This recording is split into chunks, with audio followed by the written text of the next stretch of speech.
breath of twilight caresses the air. The river mist hangs sweet and fair. The evening swallows, they whisper their tune, dancing on the moon.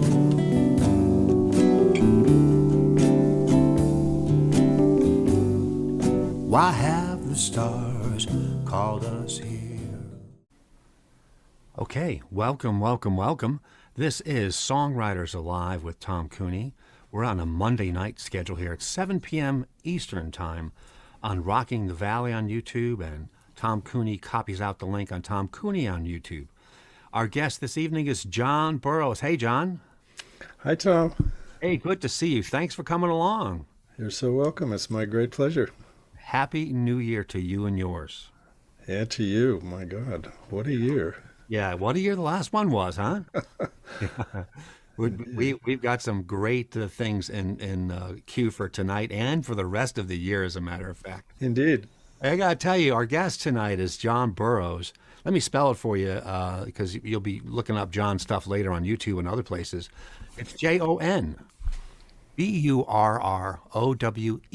That's Jon Burrowes. He writes songs about lost relationships, work, nightclubs, politics, musicians, traveling, money, loneliness, and of course, love.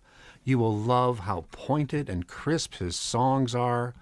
They're all these 2 and 3 and sometimes 4-minute. They're almost like vignettes. They're so precise and insightful and honest that you're going to love them. He plays 6-string and 12-string guitar and keyboard. You'll hear him play acoustic and electric tonight.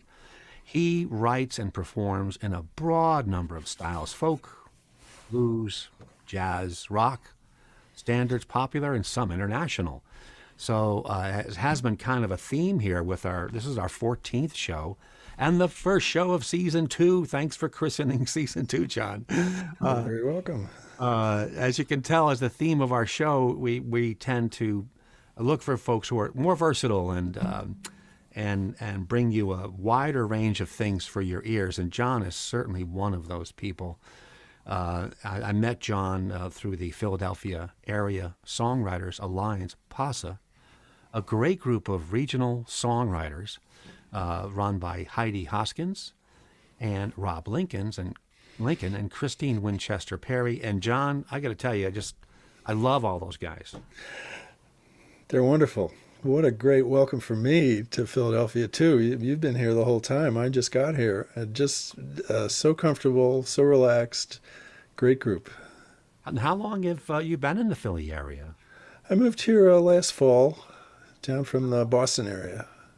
Wow, I did not know that. Mm-hmm. Amazing.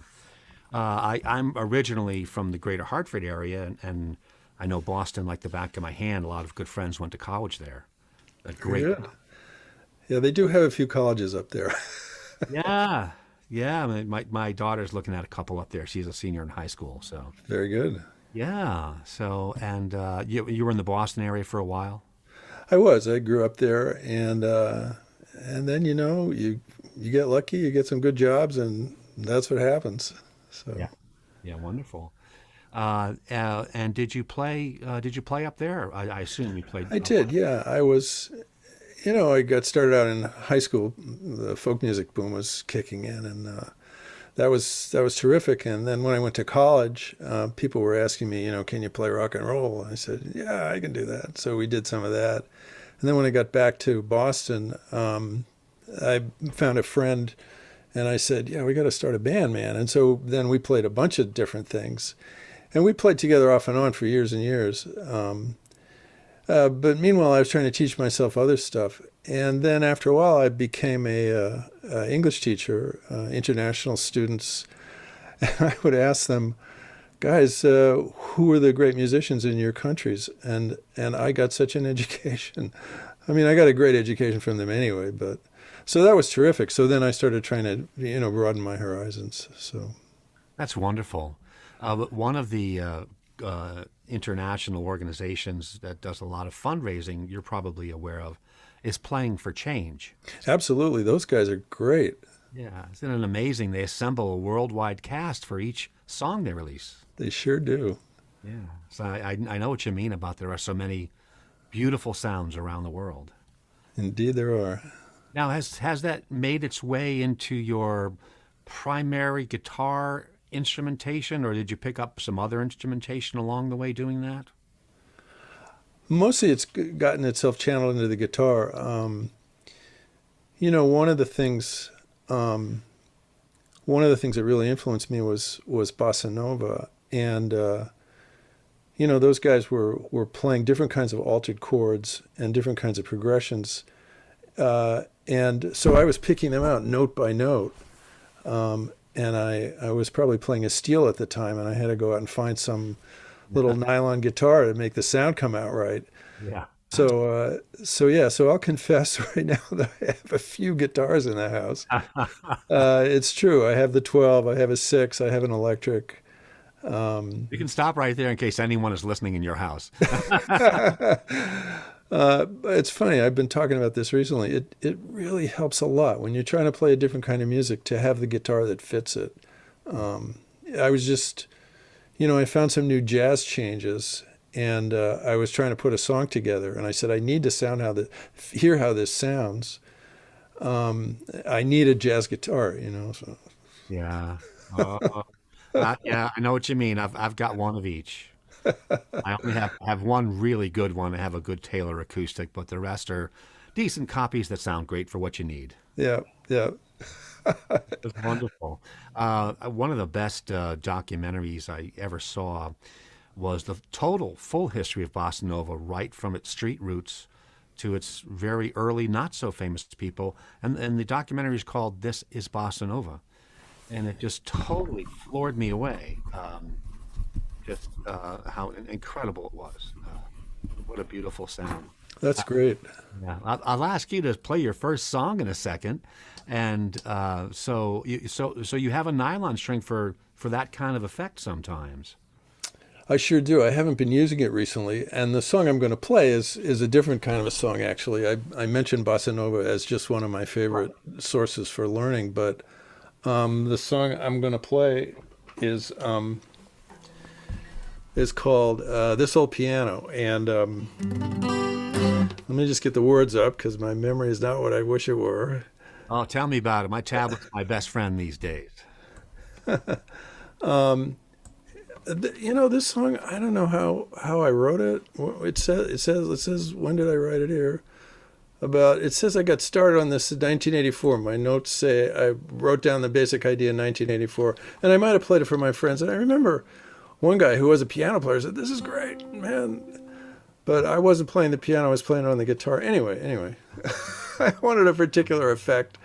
Somebody kind of talking about their life as a musician. And so that's what this song is about. All right, wonderful. This is Jon Burrowes, folks. Enjoy. So this is called "Sometimes This Old Piano." Sometimes this old piano gets me down.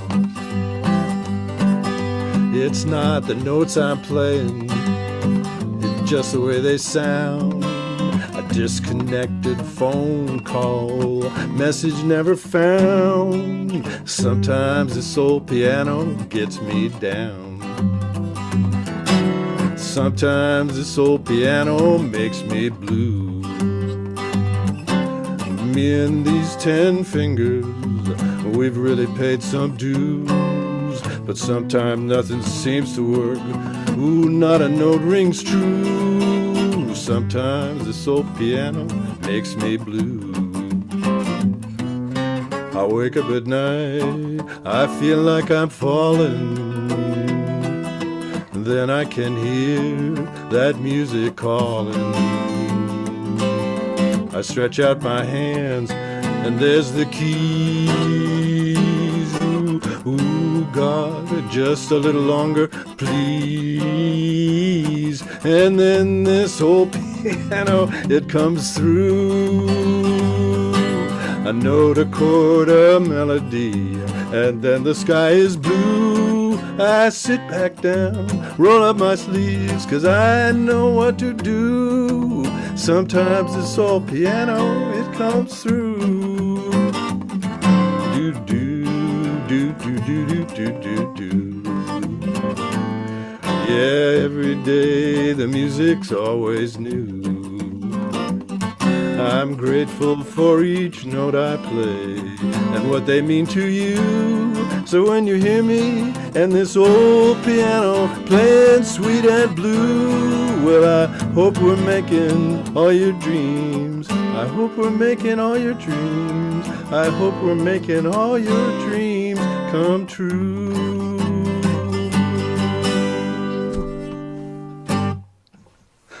That's wonderful. What a happy song. Yeah. A little touch of honky tonk in that song, I think. Well, sure. Yeah, that's nice. Thank you. You're probably one of our first questions about songwriting I'm going to ask, because I've heard you play in so many virtual open mics, and you got such great variety. Thank you. The question I have to ask, which I'm wondering is, because you know so many styles, what is that process like for you when you're writing something new to apply what music you're going to apply to those words? Because you have so many choices. No, it's a great question. I think, for me, certainly, there's the question which comes first, the words or the music. But I always have music floating around in my head, and but I also have words sometimes, like just we were kidding around, old programmers never die, and little things like that. But I think, it's really the idea. You have an idea about something, and I think that just comes from being willing to reflect on your life and having the time, to sit around and think, what am I doing? What's going on? This relationship, this job, or whatever. And then you got to be able to scribble it down so you don't forget it. But the next step comes when I read the words back to myself, and I'll read them in maybe a normal voice, try to put some feeling on it, and listen to that. Listen to the way I'm doing it. Da da da da da da da da da da. Is that gonna do it? Find the rhythm. Yeah, you're probably familiar with the same kind of trick. So then, I might scribble down a few notes, or I might just kind of pick up the guitar and see what I can do. And yeah. The music is it's always there for you. So it doesn't seem like it's a lot of toil for you to pick a style that fits what you're trying to do. Yeah, I mean, I am screwing around with different chords and different things. That's true. And I also listen to a lot of stuff. I just noticed, for example, that I probably shouldn't say this because now everybody will go out and the price will go up, but the Putumayo CDs that you used to listen to in Starbucks are all selling off for cheap. And they're just an amazing sample of all kinds of international music, and you can snag them for $2 or $3. Wow. So that's just a start, it's just a place to look. You had mentioned something, and it's probably, I'll ask my question this way, Jon, because this is something I know that you do. You have a notebook with you all the time, and you don't wait when you have a thought or a feeling or an idea. And I've come to do that much more heavily the last few years to great effect. For the younger songwriters out there, for those just starting out writing songs, or folks thinking about doing a virtual open mic or going to a real open mic when they open up, can you talk about that? That for you, that when ideas or things start popping up, what you try to do with them? Absolutely. So I was actually a writer for money years ago. I was working in the computer business, writing technical stuff. And that'll sure teach you how to put sentences together. It's a good discipline. But at the same time, I was trying to do some writing on the side and reading books how to be a writer. And one of the things they tell you is to keep a notebook, just like you say. And so I have lots of little notebooks kicking around the house, from years past, and I have stacks of paper here. But what I was going to say was, going back to the idea, I think you have to have some respect for yourself, some appreciation of who you are, that your experience is legitimate, that your ideas are cool, that they're worth saying, and it's good for somebody else to hear them. You need that foundation. And so, when you get started, the first stuff you write may not be that great. Yeah, that is true. But that basic proposition, my stuff is legitimate. It's worth it. It's worth making the effort. Yeah, I think that is a great insight, John, especially to artists who have a very tough journey that is filled with rejection to get your stuff out there. And it is filled with a lot of time where the creation process happens alone. That being able to do the process, to commit to the process, that, as you said, you hear your voice and it becomes stronger and you have the confidence within what you're doing. I think that is just a great insight. It's so important. Yeah, it's a big deal. This is Songwriters Live with Tom Cooney. We are already almost 20 minutes into the hour. This is great. I knew this was going to be like this when Jon Burrowes got on. We would just be chatting away and going at it. Jon Burrowes is our guest on Songwriters Alive this week. We're out on Rocking the Valley on YouTube, and you can catch the link on YouTube, Tom Cooney. And it is great to be with you guys again. Happy New Year, Season 2, Episode 1. This song is about 3 rounds of music, maybe a little more, maybe a little less. I trade songs with our guest songwriter, and the rest of the time is about the songwriter, what they think about the process, where their songs come from, where you can find their songs, and great thing, they share their songs live with you. Well, I'm going to open up. This is a very simple song I wrote in September, a very poppy welcome song I wrote called Stay. I thought it would be a great thing, the first song to play in the new year for me.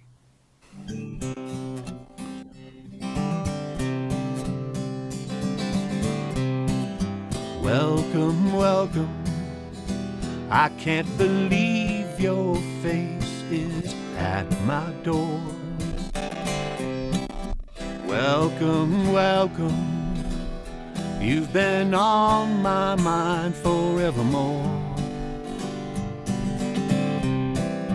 Welcome, welcome. Put down your load and stay a while. Welcome, welcome. It's so good to see your beautiful smile. And stay as long as your feet need to rest. Stay, recharge your soul. Stay, for my heart has truly missed you. Stay, consider this your home.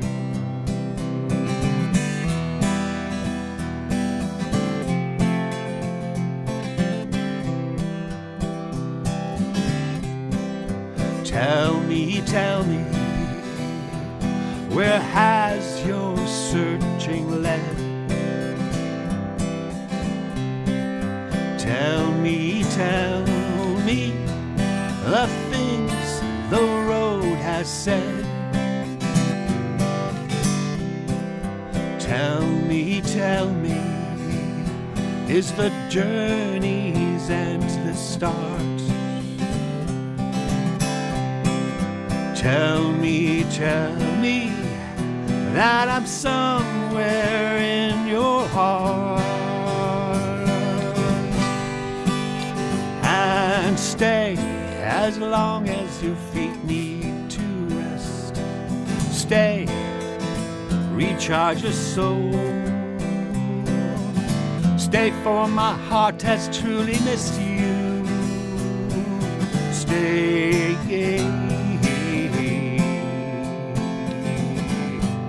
Consider this your home.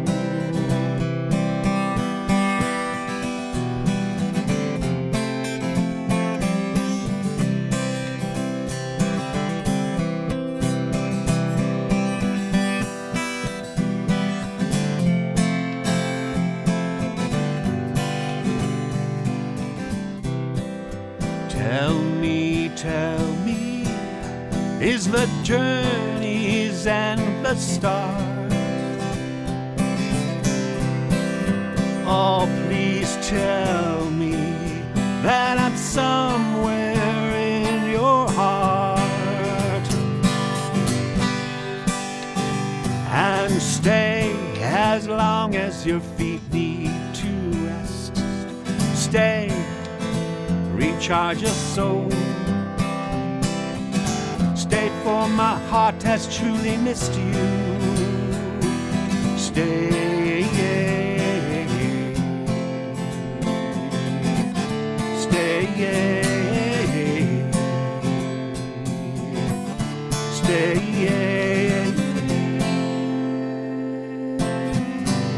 Consider this your home. Consider this your home.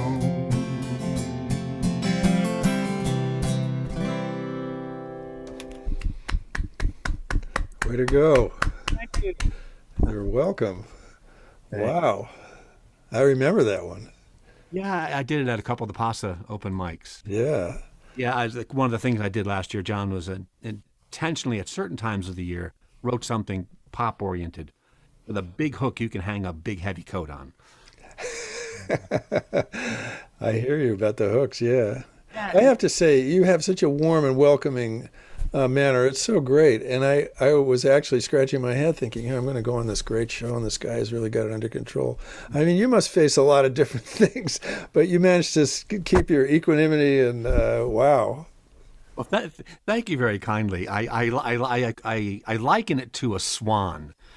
If you've ever seen how furiously a swan is stroking the water, you wonder how they look so great on top of the water.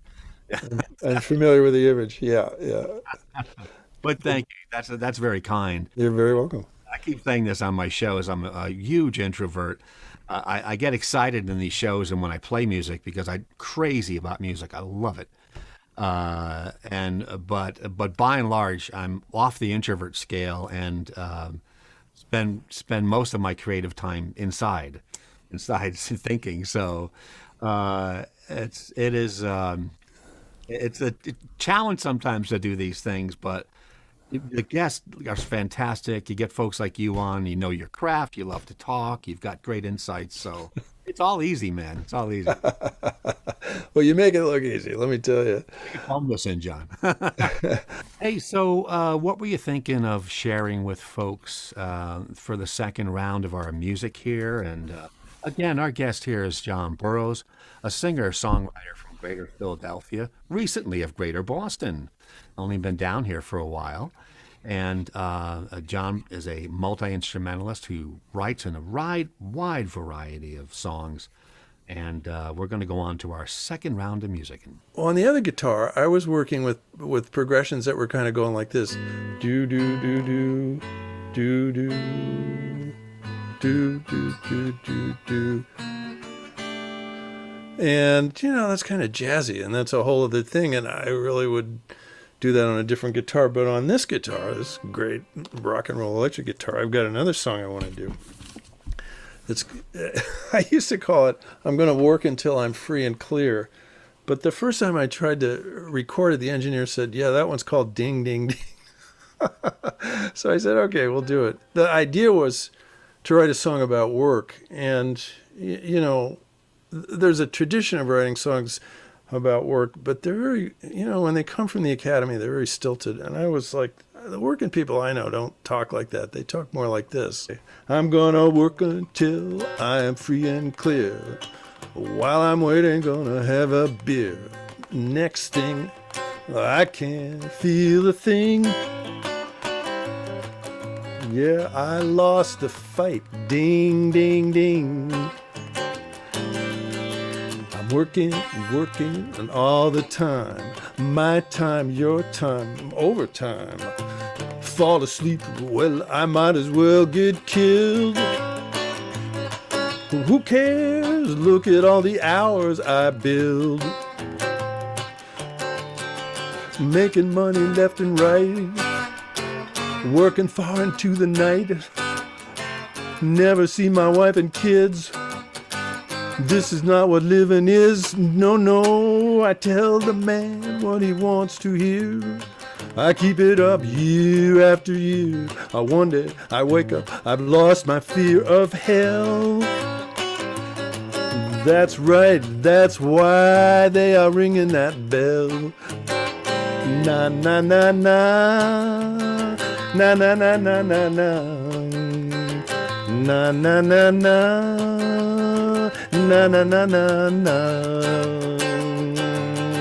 I want a piece of free advice. Don't be cool and don't be nice. This sweet life is all you got. Are you gonna live it or not? I'm gonna work until I'm free and clear. And while I'm waiting,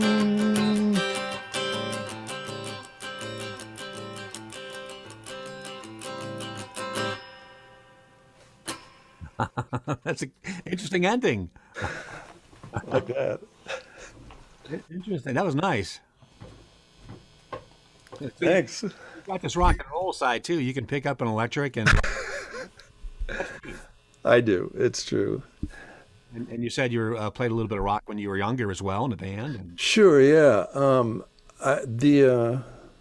The group that I was in, it was three guys, and this was a long time ago. We were pretty young, and so. We were just listening to a lot of different things. The rock at the time, which was sort of changing and having more chords and stuff, and then country rock was coming in. And so we were trying to put together a sound, and we had two guitars and a keyboard and a drummer for a while. And but the three of us liked to sing, and so we were singing together. And for a while, we had some really good three-part vocal harmony. And it was only, later in my life that I realized what a luxury that is, Yeah. Well, one of my first projects when I was young and then throughout my 20s was with a duo partner, Tom Rochford up in Connecticut, great singer-songwriter. And our voices blended like we were siblings. Ain't it great? Oh, my. Very intuitive with each other. And you're right. I thought that this is great. It's always going to be like this. Yeah. But yeah, it is. No, I still have hopes. I agree with that. So, as your regular career in post college started going on, did you kind of keep music going on in your life part time? I'm not entirely sure how I did that. I do know that when my daughter came along, I knew that I wanted to pay a lot of attention to her, and so I just put the guitar away, and I didn't touch the guitar for 5 years. I had an old 12 string, and I just put it away. And then when she got old enough to, scamper around, when she was 5 years old and started making sense, I got the guitar back out again. We had a piano in the house, and I don't know how much I played the piano. There's a picture of me with her on my lap when she was a little bip, and we were playing together. And there's a classic picture of me on my father's lap when I was about a year old. My father was a great piano player, really knew his stuff. Wow. So, The music was in the house. Isn't it funny, John, how many musicians we know grew up with music in the house? Yeah, it helps. My parents didn't play instruments, but they both sang in the church choir. That's how they met. That's great. And for them, TV wasn't the thing. Even as it came along and became more popular, for them, the radio and albums and their old collection of 78s they had were always the thing. I was flipping through a public domain songbook over the weekend. I had about 300 or 400 songs in it. And I realized by the end of the time I was browsing through it, I had heard about 2/3 of the catalog. I know that feeling. Yeah. Yeah. No, those songbooks. I mean, when you start getting hungry, you just got to look everywhere. Yeah. Yeah, there's so many things. Matter of fact, some interesting things just came into public domain January 1st. Do tell. Yeah, it's I'll have to get the link. It's a lot of it's Erling Berlin's later stuff. Okay. Gershwin's earlier stuff. Some Cool. Mulvaney. So stuff that's been under protection for 75 years is Wow. rolling off into public domain. And every year there's a handful of decent things, but apparently this year there were a number of very decent things. Yep. Yeah. Wow. So yeah, it's probably like your house. You grew up with music around it, and again, my parents didn't play instruments, but your dad was a piano player. He sure was. He played great classical piano, and that's how he'd been trained. His mother played great, and his grandmother played great, and he played great. Man, he could play Chopin beautifully, and it just got right into me. So what about the songwriting part of it? When did that part of your music journey? When did you have that seat? Well, I think that was that magic moment, when the Beatles showed up, and my feeling is that part of the promotion of the Beatles was, hey girls, these guys are wonderful, you should love them and give us money for the records. And the thing for the guys was, hey guys, you should love them and give us money for the records because you can be like them. And so, the wave of bands that happened after the Beatles arrived was just magnificent. It was wonderful for all of us. But there was one trick, and that was that the Beatles were truly remarkable guys. First of all, they were really big, tough guys. They worked in the tough bars in Hamburg, and they used to work shifts. They would do like 8 sets a night. And so when they finally got to the recording studio at the tender age of, I think George was still 18 or 19, they were completely professional. These guys were really tough. So they didn't mention this to us, that how cool these and unusually strong and unusually professional and disciplined and intelligent they were. But they truly were. They were just a remarkable, unique phenomenon. That they inspired all of us, that's fine with me. Here's a question: were your initial songs more Beatlesque or more folk Peter Paul and Mary-esque? Oh, that's a great question.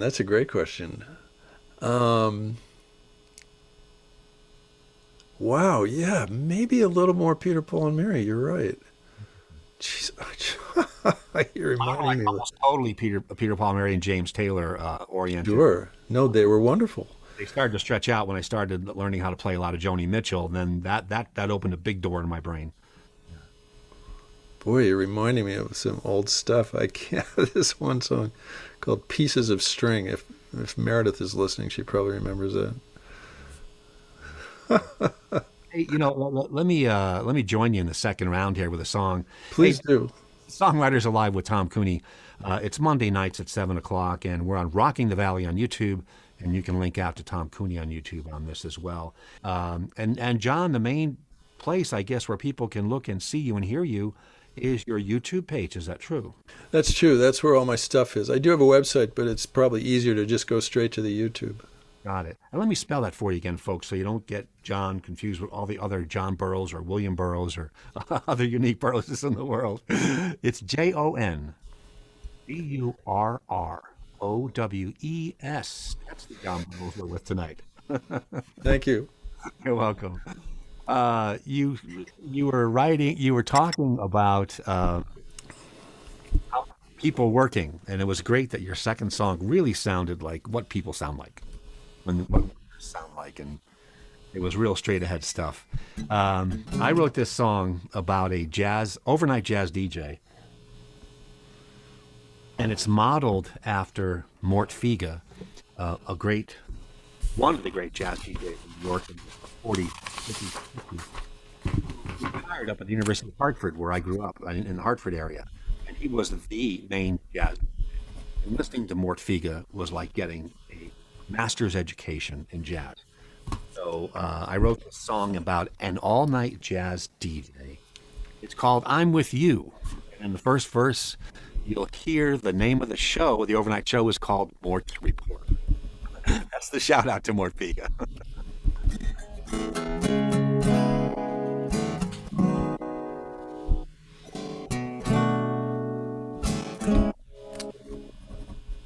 I'm the all-night jazz DJ.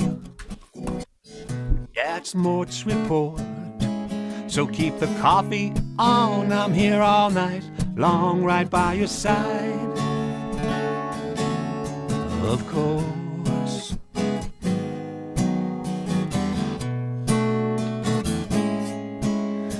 That last track from the way back, the quintet 1945. They're laying down the groove, man, what's old is new. Ain't this a night to be alive? To those working hard on the midnight shift, to the night owls on the moon, to those rising early to seize the day, I'm with you, I'm with you. To the mothers up soothing the babies, and to the fathers on the red-eye too. To the old and the young, remember we are one, and I'm with you. I'm with you all night. I'm with you. I'm with you. Well, this next tune goes out to the world with a shout. It's a prayer for me and you. It's full of fire and rope, and it throws a hope. We need love, and we need it soon. To those working hard on the midnight shift, to the night owls on the moon, to those rising early to seize the day, I'm with you, I'm with you. To the mothers up soothing the babies, to the fathers on the red-eye too. Hey, to the old and the young, remember we are one, and I'm with you. I'm with you all night. I'm with you. I'm with you all night.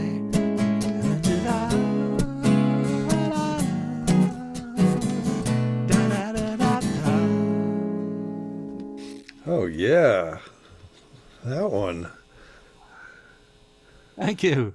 Oh, yeah. Hold on to that progression. That's beautiful. It's in D, but I don't ever hit D. Yeah. Yeah.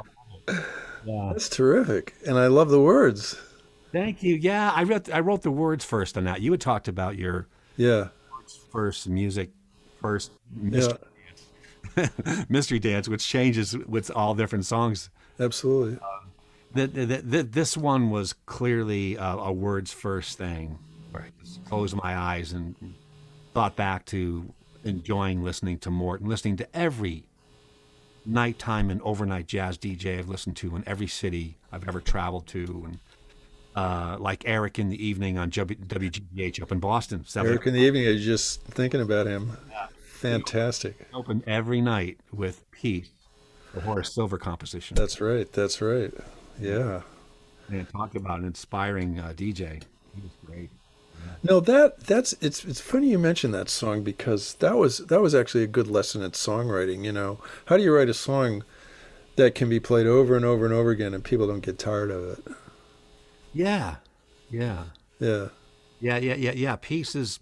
Horace Silver's like that. Horace Silver, I think, was born in Norwalk, Connecticut, but lived his main years in Hartford, and I didn't know that. Graduated from Weaver High School, one of the three main high schools in Hartford.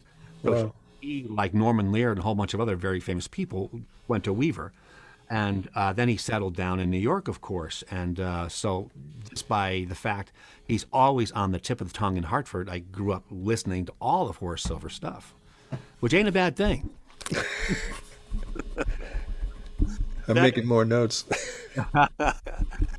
Yeah, John takes notes on everything. It is so anyway. That was called "I'm With You." I think my favorite thing there is the chorus. Part of the chorus: to the mothers up soothing the babies, and to the fathers on the red eye too. To the old and the young, remember we are one, and I'm with you. That's like what would that sage of a jazz DJ say?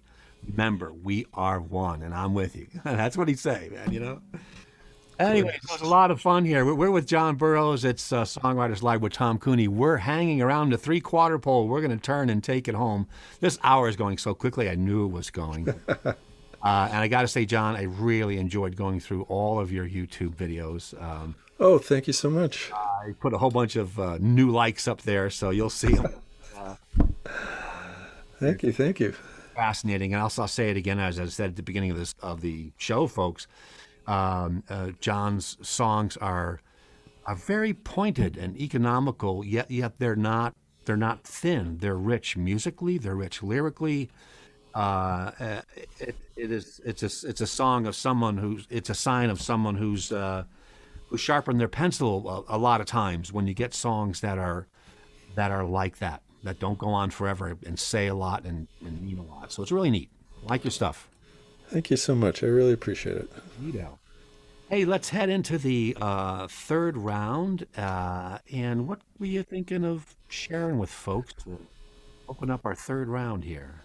There's a song that I wrote apparently a long time ago, and I played it for a friend.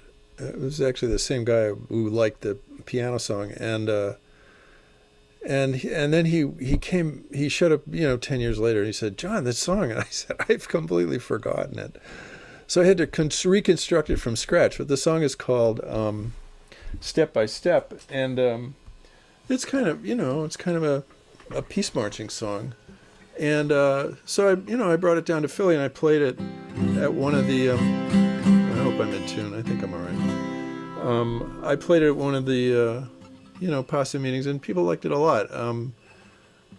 So I was just going to do it again, and I thought it kind of fit in with your very kind atmosphere. So step by step, the toughest race is run.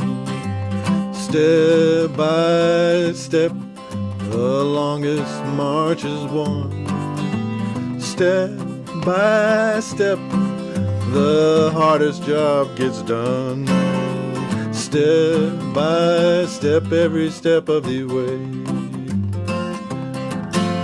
Step by step, another page is turned.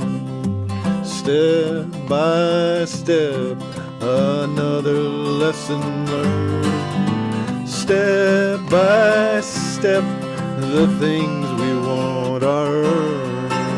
Step by step, every step of the way. Step by step, come on and march along. Step by step, together we'll be strong. Step by step, don't worry, you belong. Step by step, every step of the way. Step by step, the toughest races run. Step by step, the longest march is won. Step by step, the hardest job gets done. Step by step, every step of the way.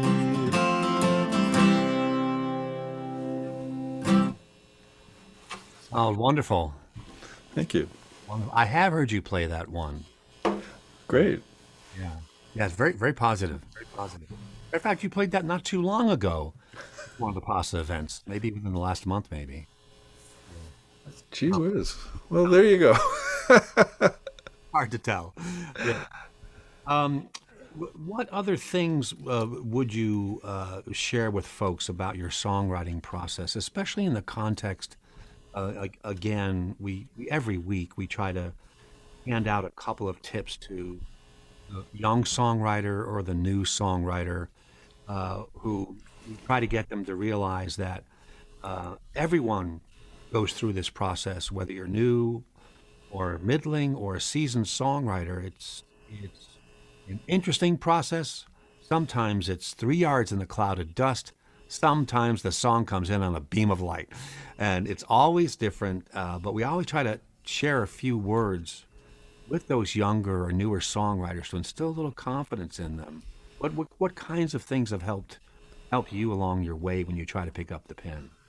Sure. I mean, it helps if you're, into the music that, because it's a craft. I think if you're just, you kind of want to be in show business, then that's fine. But, you're probably not going to be competing with the people that are really, into the music and love it. But what I was going to say was, I think if you want your stuff to get good, you have to be willing to throw out a lot. I would say that, in my ratio of songs that make it versus songs that I've started, it's maybe like 6-1 or maybe 8-1. I've got stacks of stuff that's just not working yet. And I think that's important. And so I think you have, again, that just comes back to, accepting yourself and being frank with yourself and saying, yeah, this is a good idea, but I'm not there yet. You have to keep testing it. And you can't test it, time after time all day long. You're going to play it once and hear it and fix it. And then you got to walk away so you can come back and hear it fresh. And I've talked to other artists about this kind of thing, graphic artists and so on, where they know they're going to have to be rewriting. And at the same time, they got to give themselves a break and say, yeah, I know there's something wrong here. I'm going to walk through it. I think I got it, but it's not there yet. I'm going to leave it alone and come back. Yeah, that is a great piece of advice. It is an experiential craft. You get better by doing it. Yeah.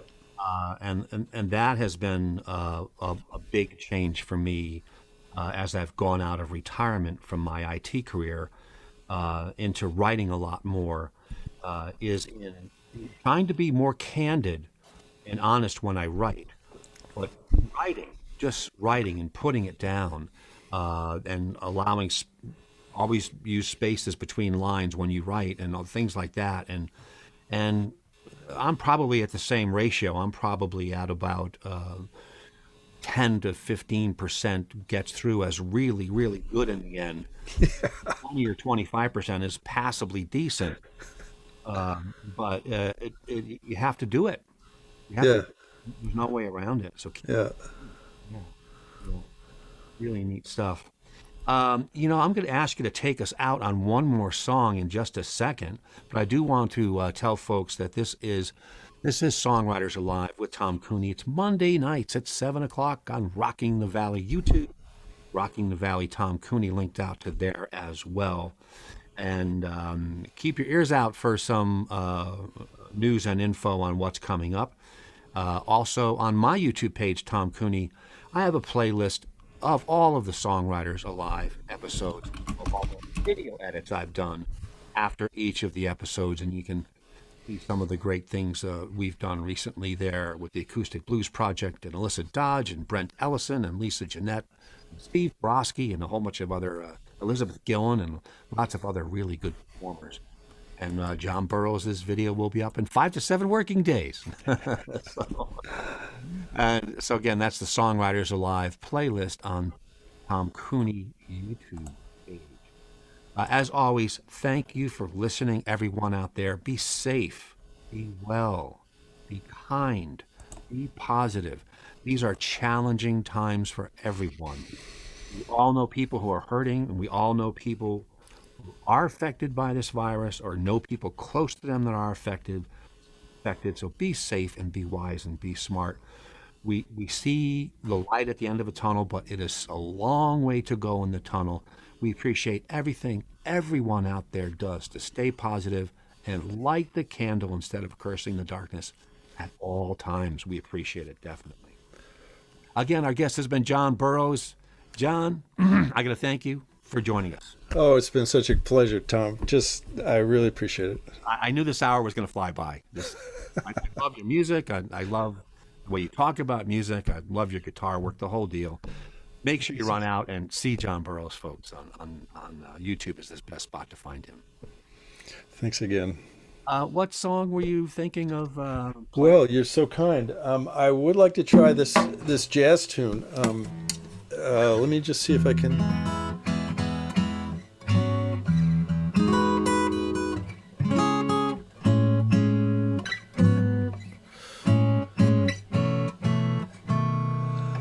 One more, maybe just one more.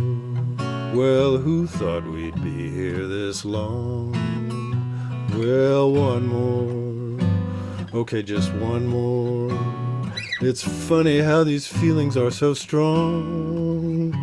Last night, it wasn't supposed to be anything to recall. Tonight, I heard you whisper that you'd like to remember it all. So one more, just to be certain, these feelings aren't going away. Well, one more, this time in person, and yesterday just seemed so far away. Last night, things were simple, no one got left on the string. Tonight, things are different, that old pendulum's taking a swing. So one more, okay, just one more. Come on, don't give me that look. Ooh, one more. Now why are you laughing? 'Cause you know what it took to get me to the point I wanted one more with you.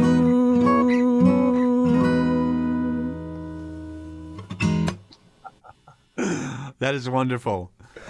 Thank you. That's just a great example of what I was talking about, folks, of the stuff you see out on his YouTube page. A lot of very beautiful stuff, sometimes poignant like that, and just and sometimes mysterious like that as well. That's a great tune. Thank you so much, Tom. It was really gas having you here. Thank you so much for coming.